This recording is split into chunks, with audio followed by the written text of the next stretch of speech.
Hi everyone and welcome back to another video.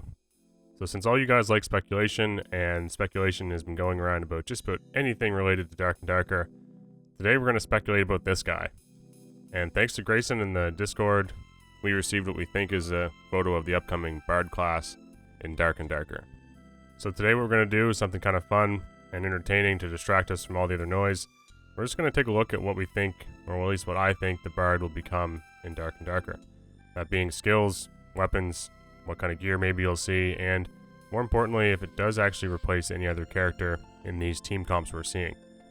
So look, the Bard has been leaked as far back as August, and I think SDF in the Discord, but it's Terrence, has actually said that he announced it a little too early because they had pretty much not started anything on it. And this photo you're seeing, I mean, it doesn't really show much. It's just a guy with a beard and a lute. At least we think we can call that a lute. I'm not really a musician, so I don't know the proper terms for all these musical instruments. One thing we have learned in the past is that SDF has said that the Bard will use other weapons and musical instruments as weapons, which kind of led me to believe that maybe there'll be other options for what instrument you're playing. Could be interesting. However, I'm not really too concerned about having multiple musical instrument options. I'm more concerned about what those instruments are actually doing. So I hope you're actually able to attack with them, because I think it'd be hilarious, and I know the whole community would love smacking people with lutes. And I mean, you look at Mordhau and other games that offer this little bit of comedic relief alongside some interesting mechanics.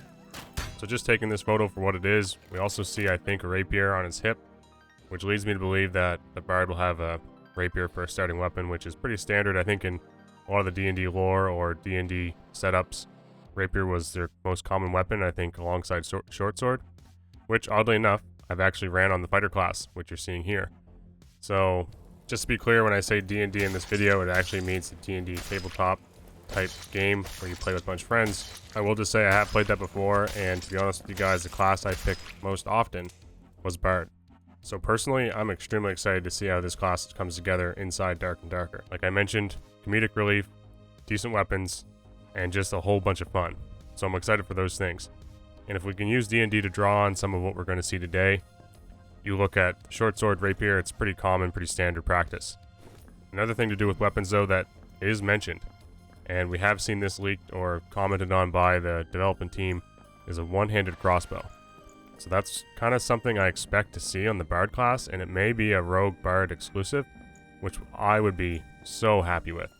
Being able to poke people down with a smaller crossbow, on top of maybe some speed mechanics that the Bard has, which we'll get into in a minute. So there's not much else you can really tell from this photo. I mean, he's got a beard, he looks pretty cool. The other thing you could comment on is that essentially he's using all light gear, which isn't surprising. Bards travel light, they're not going to be carrying heavy plate armor from town to town playing music. So light gear, light weapons, and musical instruments is something pretty generic about the Bard class, and inside this world of Dark and Darker, I think it's going to be hugely entertaining. But one thing they have mentioned is that he wants the Bard to have a mechanic where the better you play, the more of an effect it has. So keep that in mind. They're going to be creating a kind of a musical instrument system that isn't just pressing one or two keys, strumming the lute or whatever, and having the same kind of blanket effect no matter what you do. Judging by what they're saying here, you will actually be able to influence how effective your spells or songs are. So, getting into skills. Now this is when it gets really exciting and interesting because they can go so many different directions with this. However, if we look at, once again, D&D, because truthfully I haven't played too many games that have a really strong, memorable Bard character. I know some of you are probably going to mention Bard's Tale and similar games to that, so if there's stuff in there that you think would fit super well with the Bard, just mention in the comments. I have no clue, I've never played those games, so I'm going to use some of the D&D wiki to assist me in speculating on this character. So one thing we do have to kind of differentiate is the fact that if you're using a lute or a musical instrument, you're going to have probably skills that actually buff that instrument or buff the effects coming from those songs. So I don't know if they're going to have like a spell type menu where you can select songs like spells, or if you only have a couple songs. And honestly, I'm really interested to see how that works, because I'm also assuming that they're going to be able to use spells that are already in the game as the jack of all trades type character that can also acquire spells from other class categories. I'm not sure how they're going to mix these, if they're just going to give them specific songs for certain instruments, or if they're going to have a wheel you can pick and choose what music you want to take in with you. Either way, hugely exciting. I'm not at all sure how that's going to go, but what I do know is there are some conclusions we can draw from what they have in D&D tabletop in terms of what some of these songs may look like. And you'll see it here is Bardic Inspiration. So the way I see this is basically a blanket approach to, here's a buff. Now, in D&D it's a little different because you're using saving throws and defense throws or attack throws. So it's basically just saying, here, I want to help this guy out. I'm inspiring him with my music. And this is where it comes into, they may have like 2 or 3 different options where these words of inspiration can be used in any way, shape, or form to buff your allies. For me personally, the one that would be the most beneficial, I think, for the Bard and for his team would be an AoE movement speed increase. Movement speed in Dark and Darker is hugely important, and you see it with the Wizard and his haste spell, which has basically created a buff Barb meta for a long time. So if the Bard could come in and basically buff a whole team's movement speed, it's pretty crazy. So moving on to another spell that the Dark and Darker tabletop game has, or lore, is the Song of Rest. And essentially this is like an AoE heal for people when they're resting, which improves all their hit points. Now I'm a little bit skeptical that they're actually going to add an AoE heal to the Bard. However, what I think they could do with this is essentially, we have campfires, just make it so that the Bard has a perk or a song or something that makes campfires more effective for that team. And I think it'd also be important, if this was a possibility, to have them start with a campfire kit, removing it from the ranger perhaps. So that was kind of my take on the Song of Rest. It just fits in really nicely with campfires, and a way to make campfires more beneficial could be huge.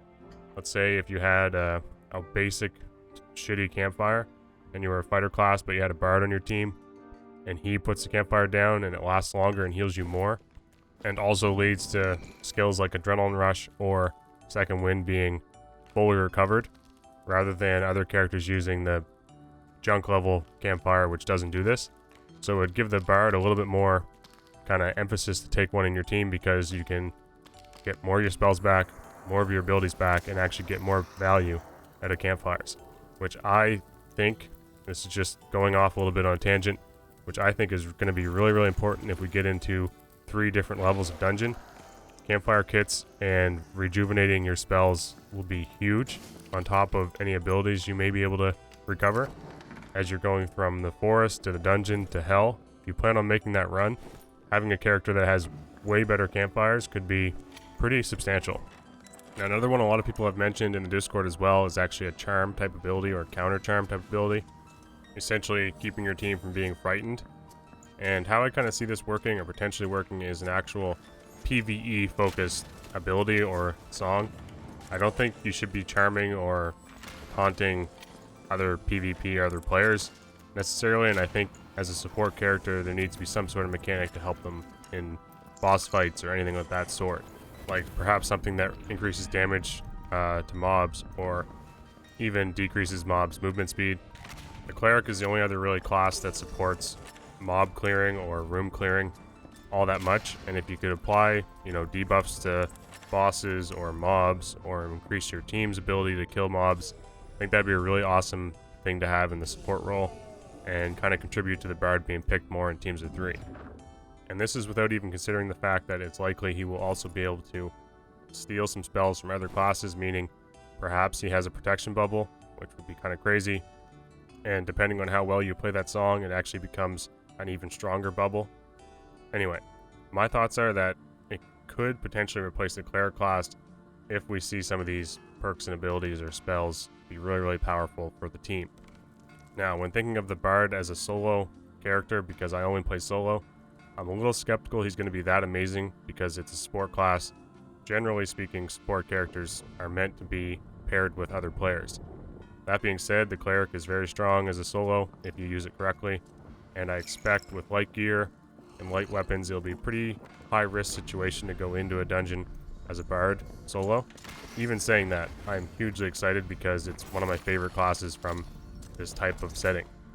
So look, I don't want to speculate anymore. I don't want to go too far into the deep end when it comes to just things that may never happen. But I do want to hear what you guys think, and if you actually have pretty strong ideas about what the Bard will have, then let me know. I'm curious, and I think we're not going to really see any of this information until we basically get the game in our hands again. Anything in the past, they've kind of hinted at a few things and done a little bit of, you know, teasing, but I don't think they're actually going to release any information about what the Bard has until we're in the game looking at it. So until then, we have no clue. But for now, I thank you guys once again. I appreciate your time here, and I look forward to hopefully getting to try this character out alongside my normal fighter class that I've loved and enjoyed. So thank you all, cheers, and I'll see you guys next time.